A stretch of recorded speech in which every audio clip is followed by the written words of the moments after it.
అనగనగా ఒక ఊర్లో రామయ్య సోమయ్య అని ఇద్దరు అన్నదమ్ములు ఉండేవాళ్లు. రామయ్య పెద్దవాడు, తెలివిగలవాడు. సోమయ్య చిన్నవాడు, అమాయకుడు. రామయ్య భార్య గొప్ప ఇంటి బిడ్డ, అందుచేత గర్వంగా ఉండేది. సోమయ్య భార్య పేద ఇంటి బిడ్డ, అందుచేత కొంచెం అణకువగా ఉండేది. రామయ్య తన తెలివితేటలన్నీ తమ్ముడిమీద ఉపయోగించి అతని ఆస్తంతా కాజేసి తాతలనాటి చిన్న పాత ఇల్లు, 4 ఎకరాల మెట్టచేను మాత్రం అతనికిచ్చాడు. పెద్ద మేడ మిగతా ఆస్తంతా తనుంచుకున్నాడు. పాపం సోమయ్య దాంతోనే తృప్తిపడి కష్టపడి చేను దున్నుకుంటూ వచ్చిందాంట్లో తను కొంత తిని మిగతాది ధర్మం చేస్తూ ఉండేవాడు. ఇలా ఉండగా ఒకనాడు రాత్రి ఎవరో సన్యాసి రామయ్య ఇంటికి వచ్చి తలుపు తట్టాడు. రామయ్య వచ్చి కిటికీ తెరిచి, "ఎవరు నువ్వు? ఎందుకీ అర్ధరాత్రప్పుడు తలుపు తడతావ్?" అని అరిచాడు. అప్పుడా సన్యాసి, "బాబూ, నేను సన్యాసిని. రామేశ్వరం పోతూరిటొచ్చాను. ఈ రాత్రి నాకు కొంచెం తిండి పెట్టి పడుకోనివ్వండి, ఉదయాన్నే వెళ్ళిపోతాను" అన్నాడు. "ఏంటి, మా ఇంట్లోనా?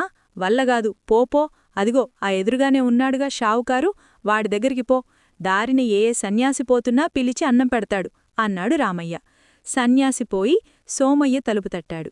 సోమయ్య వచ్చి తలుపు తెరిచి సన్యాసిని ఇంట్లోకి తీసుకుపోయి భార్యతో చెప్పి అన్నం పెట్టించాడు. సన్యాసి భోజనం చేసిన తర్వాత సోమయ్య ఆయనకు పక్కవేసి ఆయన నిద్రపోయేవరకు విసురుతూ కూర్చున్నాడు. సన్యాసి హాయిగా నిద్రపోయి ఉదయాన్నే లేచి వెళ్లేటప్పుడు సోమయ్యను అతని భార్యను పిలిచి, "మీకు 3 వరాలిస్తాను, కోరుకోండి" అన్నాడు. సోమయ్య, "స్వామీ, నాకు 4 ఇంటికి వస్తే ఉండడానికి పెద్ద ఇల్లు, బీదలకు ఎంత ధర్మం చేయడానికైనా చాలిన డబ్బు ఇవ్వండి, అది చాలు" అన్నాడు. సోమయ్య పెళ్ళం, "స్వామీ, నాకేవీ వద్దు, ఇతరులకు లేదనకుండా ధర్మం చేయడానికి నాకు బుద్ధి పుట్టించు" అని 2వ వరం అడిగింది. 3వ వరంగా సోమయ్య, "స్వామీ, మాకెప్పుడూ ఇతరులకు మేలు చెయ్యాలనే బుద్ధి ఉండేటట్లుగా వరమివ్వండి" అని అడిగాడు. సన్యాసి చిరునవ్వు నవ్వి వెళ్ళిపోయాడు. మరునాడు ఉదయాన్నే రామయ్య లేచి చూసేసరికి అతని ఇంటి ముందు పెద్ద మేడ ఉంది. రామయ్య దబదబా పెళ్ళాన్ని పిలుచుకొని మేడ దగ్గరకు పరిగెత్తాడు. ఆ మేడలోని అతని తమ్ముడు భార్య ఉన్నారు. రామయ్య ఇది ఎలా వచ్చిందని తమ్ముణ్ణి అడిగాడు. సోమయ్య రాత్రి జరిగిందంతా పూసగుచ్చినట్లు చెప్పాడు. ఇక రామయ్య పెళ్ళానికి కడుపుబ్బరం ఆగలేదు. మొగుణ్ణి గుర్రం వెక్కిపోయి సన్యాసిని పట్టుకురమ్మని బలవంతపెట్టింది. అతన్ని పిలుచుకొస్తే రాజులాగా చూస్తానని హామీ కూడా ఇచ్చింది. రామయ్య గుర్రం వేసుకొని వెళ్లాడు. కొంత దూరం పోయేసరికి సన్యాసి కనిపించాడు. రామయ్య రొప్పుతూ రొస్సుతూ, "స్వామీ, రాత్రి మా వల్ల చాలా నేరం జరిగింది. ఈ మాటు మా ఇంటికి రండి, మిమ్మల్ని రాజులాగా చూస్తాము. నా భార్య కూడా మిమ్మల్ని తీసుకురమ్మన్నది" అని బ్రతిమ్లాడాడు. "బాబూ, ఏదో నా దారిన నేను తీర్థయాత్రలకు పోతున్నాను, నేను రాలేను" అన్నాడు సన్యాసి.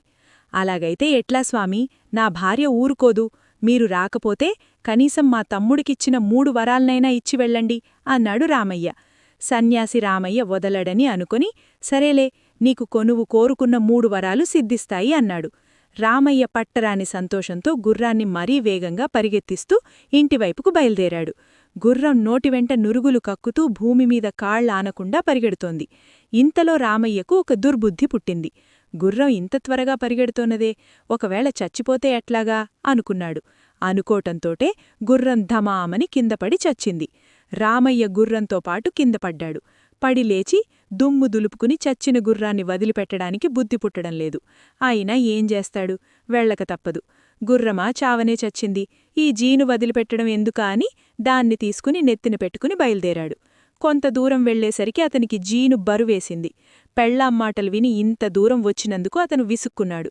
విసుక్కొని పాపం ఆని నన్నేమో సన్యాసి కోసం పంపి తాను హాయిగా ఇంటి దగ్గర కూర్చుంది, ఈ జీను నా నెత్తినుంటే తెలిసేది నా కష్టం అని అనుకున్నాడు. ఇతను అనుకోవటమేమిటి, ఆ జీను మాయవవ్వడమేమిటి, 2 ఒక్కసారే జరిగాయి. రామయ్య 3 2 వరాలు ఇట్లా ఊరికేనే పోగొట్టుకుని కాళ్ళు ఈడ్చుకుంటూ ఇంటికి వచ్చాడు. ఆమె నెత్తిమీద జీను.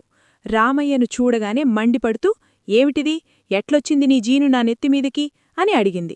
రామయ్యకు అప్పుడు అతను అనుకున్న మాట జ్ఞాపకం వచ్చింది. "ఇదిగో, జరిగిన పొరపాటు ఏదో జరిగిపోయింది. నువ్వు ఓర్పుగా జీను మోస్తూ ఉండు. మన దగ్గర ఇంకొక వరం మిగిలి ఉన్నది. దీంతో మనం ఏదైనా మంచి వరం కోరుకుని ధనవంతులమై హాయిగా ఉందాం" అన్నాడు. ఈ మాట వినేవరకు అతను మండిపడింది. "నువ్వు నీ డబ్బు పోయి గంగలో పడండి. ముందు నా నెత్తిమీద జీను దించు, లేకపోతే బాగుండదు చెప్తున్నాను" అన్నది. పాపం రామయ్య పెళ్ళానికి భయపడి జీను ఊడిపోవాలని కోరుకున్నాడు. జీను ఊడి కింద పడింది. చూశారా, రామయ్య దుర్బుద్ధితో ఎంత కష్టపడి తెచ్చుకున్న 3 వరాలు ఇట్ల మట్టిలో కలిసిపోయాయి.